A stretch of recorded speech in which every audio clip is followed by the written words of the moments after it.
ఇదే మన mini Taj BB కా మక్బారా.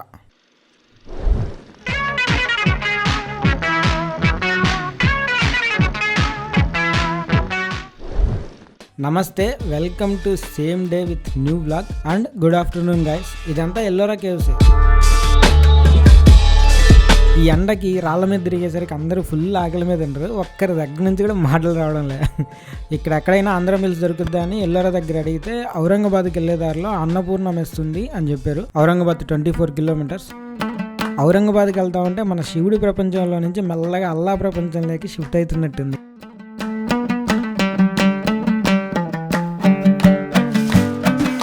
Finally we arrived destination.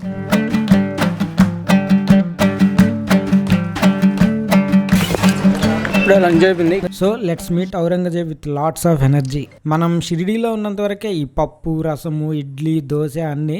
Shirdi దాటితే సౌత్ ఇండియా ఫుడ్ దొరకాలంటే కొంచెం కష్టమే. కొండల మధ్యలో కోనేరు, బ్యూటిఫుల్ లొకేషన్.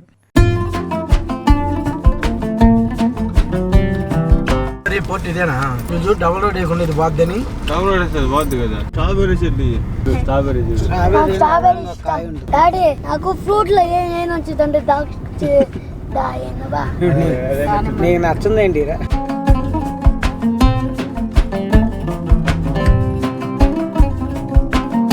ఔరంగాబాద్లోకి ఇప్పుడే ఎంటర్ అయ్యాం. ఇప్పుడు మేము మినీ తాజ్ మహల్ ముందున్నాం. మహేంద్ర కార్ పార్కింగ్ చేయడానికి వెళ్ళాడు. ఈ గ్యాప్ లో టైం వేస్ట్ ఎందుకని అందరం కాస్త ఆరోగ్యం తీసుకున్నాం.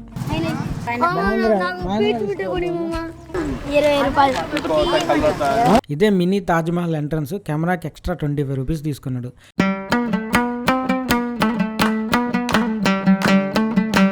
మా చిప్పిగాడు వేస్తా ఉండు. ఇదే మన మినీ తాజ్. దీని అసలు పేరు బీబీ కా మక్బారా. యాక్చువల్గా ఈ మినీ తాజ్ మహల్ ఆగ్రాలోని తాజ్ మహల్కి కాపీ అంట. కాపీ బాగానే చేశారు కానీ ఇక్కడ పేస్ట్ చేయడంలోనే తేడా వచ్చినట్టుంది.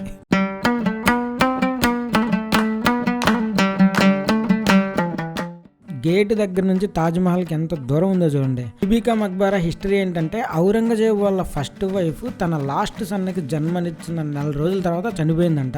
ఆ ఫస్ట్ వైఫ్ పేరు దిల్రాస్, ఆ లాస్ట్ సన్ పేరు అక్బర్. ఆమె మీద ప్రేమతో ఈ బీబీ కా మక్బారా కట్టించాలని అనుకున్నారంట. ఇది ఈక్వల్ టు తాజ్ మహల్. మన తాజ్ మహల్ డిజైనర్ ఉంది కదా, ఎవరు? ఉస్తాద్ అహ్మద్ లాహోరీ. ఆయన కొడుకు అటావుల్లా. ఈ అటావుల్లా ఈ బీబీ కా మక్బారా డిజైనర్ అంట. దీన్ని డెక్కన్ తాజ్ మహల్ అని కూడా అంటారు. ఫస్ట్ స్టార్టింగ్లో తాజ్ మహల్ లాగా కట్టిద్దామని స్టార్ట్ చేశారంట, బట్ అంత పర్ఫెక్ట్గా రాలా.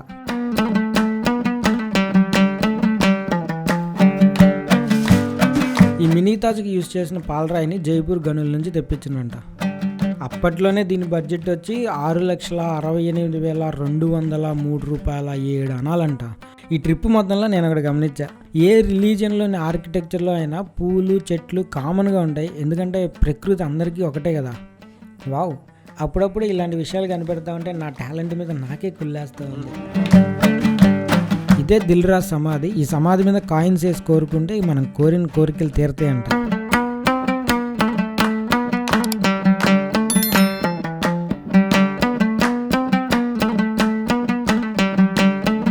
కపుల్స్ ఫోటో తీయమని అడిగినారు.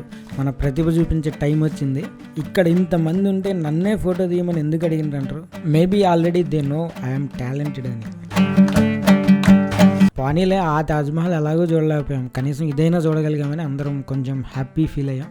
టైం 5 అయింది, ఇప్పుడే బయటకు వచ్చేసాం. అందరం కాసేపు ఫోటోలు తీసుకొని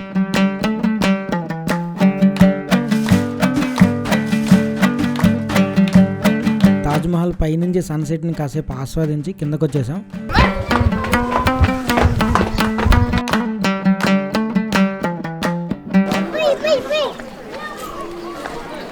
నామకే నామకే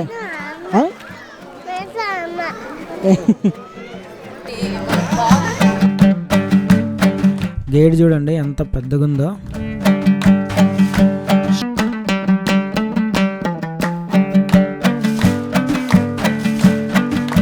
ఔరంగాబాద్ ఆటోలు. నాకు ఈ ఔరంగాబాద్ని చూస్తుంటే ఎలా ఉందంటే ఒక డెజర్ట్ మధ్యలోనే ఒక చిన్న టౌన్లో ఉన్న ఫీలింగ్ అలాగా ఉంది.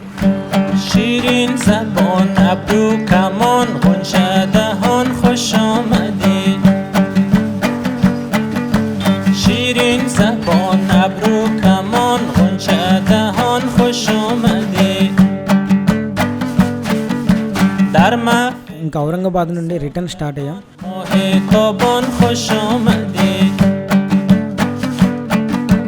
در محفل دل سوختگان محتابان خوش آمدید.